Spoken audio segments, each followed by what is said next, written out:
We can't forget about my boy Deku, part 3 of What If He Stayed Quirkless. Alright? So, we're gonna do this where we in the schools and stuff, right? So how we gonna do this big body, bad boy flow is, entrance exam comes, and I don't think they're allowed to have gear, but what he's gonna do is, he's gonna take down a robot, and we gotta take into account, this Deku trains, his body is a lot harder than when, you know, canon, like by a lot. So he's able to fight off a robot. It hurts, but he's able to fight one off. So he's using smart things, and he's using bits and other pieces of the robot to destroy it. And now you may be asking, like, did he take all one's quirk? Because I don't think I said that in the last part. And I'm going to say it clean. No. You said I couldn't be a hero without a quirk. I'll show you. I'll show you. So this Deku knows how to fight. So he's destroying all these robots. He's doing all this stuff. And he's doing everything he could. We're going to pretty much fast forward because, I mean, he gets points just barely. And he's kind of scraping by. Then the Zero robot comes by. And he's like, oh. And so instead of trying to destroy the robot, which he really can't do, he looks around and see all these scraps nearby, and I'm gonna say this is plot convenience just so he can destroy it or do something to it. He sees enough stuff around to slow the robot down, but this Deku's a lot stronger, right? So what he does is he grabs bits and pieces from other robots, and he puts them together as he's like, well, one, he chunks out a lot of the robot. He's like throwing pieces and stuff. What he's doing is he's making like a staircase for him to jump on, right? And he starts running at full speed. And he tells the girl, hey, lift, come on. If you don't, we're gonna die here. So she hits him with everything she got. She hits. Ah! And the camera, he flies up, but with that momentum, he says, when I say, but as he was jumping up, he was like, hey, listen, when I say release, release. As he gets higher and higher and higher and higher and higher and higher, he's like, now, do it, release! Screams with everything he got. He goes down. He bunches up, clutches down, and then just, and then with what he had in his back, not his backpack, but like in his back of his shoulder, a piece of robot that he sharpened out. But instead of just one or two pieces, it's like, I'd probably say it'd be something similar to like a katana. Right? So what he's doing is he's about to carve into his robot. But instead of just having one or two, he'll have one in this hand, another in this hand, and he'll start rotating as he's falling down. Or he'll just have it kind of like this. Like two swords, and he's going straight down into the robot. He slashes down into the robot, and like while he's in the robot, he's just slashing everything he can. And just everything he can. And then he sees where he stuck it at, and he kicks it.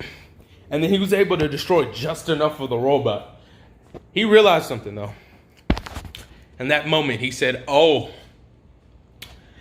he's falling. I might. But he stopped the robot because he was able to cut all the circuitry. Or just cut enough to stop it.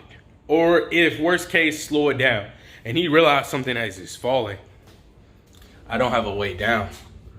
He's looking at the ground. There's nothing for him to wall jump off of, parkour off of. He's just like, oh, shit. All he got is these swords in hand. So he's like, all right. He throws one down. It hits the floor. He's ready. He's falling. His heart's pumping. Everything's happening. All this adrenaline's going. He's like, I'm going to jump, spin, and then use this other sword to catch me. And Ochako slaps the dog crap out of him. Because somehow she was able to get free to help him out. Dog slaps this dude. And then she hits it with the release. The dude, instead of just falling down and being completely useless, it just hurts. And he's like, passes out just from the pure mental strain that was. And we'll do just end that bit on there. And just, he passes. He's good. He goes to school. They do the fitness ordeal. And he doesn't ace everything. Like, he does fairly good for most part. But when it comes to the ball throw, he doesn't throw it that far. But So what he does is, I'm not gonna say he gets it further than Bakugo because he doesn't really have a quirk, but he's been doing a lot of training. Is he takes a stance, and since he's quirkless, he's focused more on his technique and form. He takes the stance and he just tossed it as far as he can go. But since he's been looking things up and learning how to do things most effectively, I would either say he's close to Bakugo or like right tied neck and neck with Bakugo. Okay? So we're gonna do it like that. And then everything else he did is solid good. He wasn't like necessarily top place, but he was like somewhere top 3-ish, top 5. Because he's not OP with this one. He knows how to fight really good, and he's always training his body to get stronger and stronger. That's about it. No more, no less, okay? Instead of clicking my video unpause, I turned it off, so I'll probably edit this, put it all together. But I mean, for that most part, I'm saving the villain attack and the SAJ. Come on, Bray, come on. The festival part, I'll save that for later. Because I kind of got to think about it. Because, like, he's quirkless. So, he's good, but he has, like, very clear weaknesses. But there is going to be a difference. He's already going to have equipment and supportive gear done already. And he's going to already have, like, his hero outfit and all this type of stuff already made. Like, he's already going to get it approved and all this other stuff. Because he realized he needs help, but he doesn't need help. Like, he's not solely relying on the equipment. He just needs some backup. Kind of, if you wanted to put it in perspective, kind of like on that Batman flow. But that's pretty much where I'm going to end this.